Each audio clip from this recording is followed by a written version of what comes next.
My next guest says we're in a dangerous place right now, and he is worried about how this brinksmanship could play out.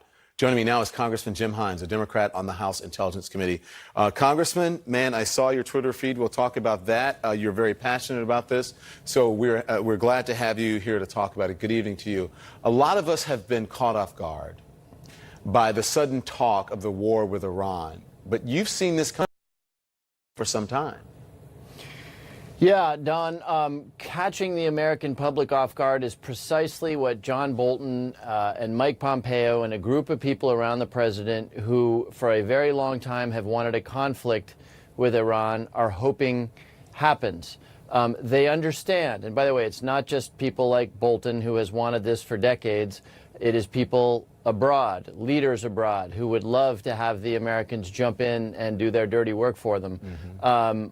What is happening right now is that these people understand that President Trump has an intuitive aversion. He doesn't want to get into another quagmire. So what they're doing is they're going to turn the heat up under the kettle.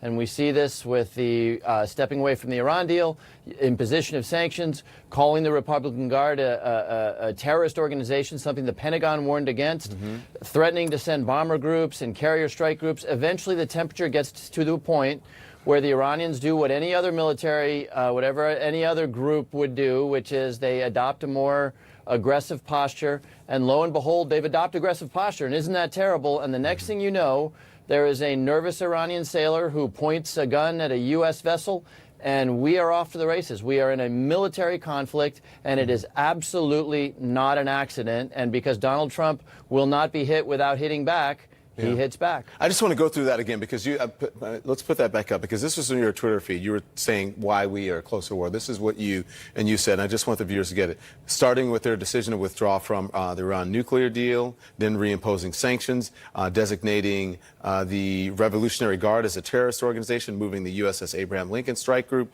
to the Middle East, and then the reporting, as you said, of the military's plan to send 120,000 troops to the Middle East. So listen.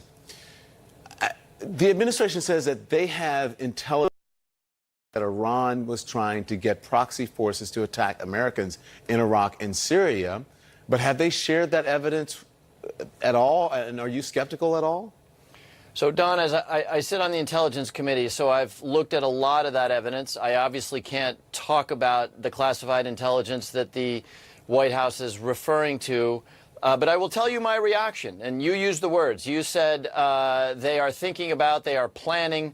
Guess what? This is a very dangerous region of the world. If you have a militia next to American troops, they think about defense. They think about if things go wrong, how they might fight the American troops there.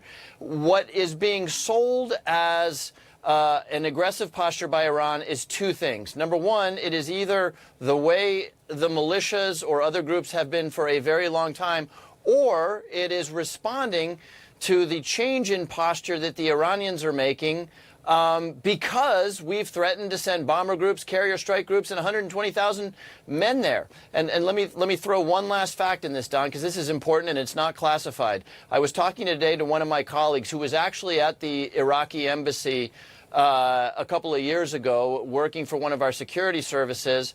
At the time, there were 50 mortar shells a day landing in or around the embassy. They didn't evacuate the embassy. They didn't do any of the, we've got to take our people out of there, that they did today when there are no mortar shells landing in or around the embassy. And yet this administration is trying to create the sense that things are a lot more dangerous over there than they have been before, all in the service of getting us to a place where there will be a military conflict with yet another Middle Eastern power. I've got to ask you this because, as you know, this is the world we're living in now, that there is a tweet for everything, right? And this, I want to read this. Everyone look and listen to this. November of 2011. This is what he tweeted. He said, in order to get elected, Barack Obama will start a war with Iran. And then he tweeted this in October of 2012. Now that Obama's poll numbers are in tailspin, watch for him to launch a strike in Libya or Iran. He is desperate. And then just a few weeks later, he said, Don't let Obama play the Iran card in order to start a war, in order to get elected. Be careful, Republicans. What do you think? Is he doing this for political purposes now? This is a president. Now, let's be really clear. I've been a pretty strong critic to this president. One good thing I will say about this president is that I think he's got a natural understanding that waltzing into yet another quagmire in the Middle East is a bad idea. I will give Donald Trump that, and that's why the people around him are taking the steps that we see play out every single day. I don't think he wants to go to war in Iran, but he does understand. And remember those tweets, right? This is a man, this president projects onto others his own flaws, his own liabilities. And so we know that he's... Now, by the way, I don't think he thinks he's going to lose the next election, but I do think that that is in his mind. And I think that the people around him understand that for 100 years or 200 years or 300 years, whenever an unpopular leader has been unpopular, one of the things you can do is get involved in a conflict abroad, because that tends to unite the population around the leader. So all I'm saying, Don, is we've got to be very, very careful in the next couple of days, next couple of weeks. That's all we have time for. Thank you, Representative Himes. I appreciate you coming on. Thank you, Don.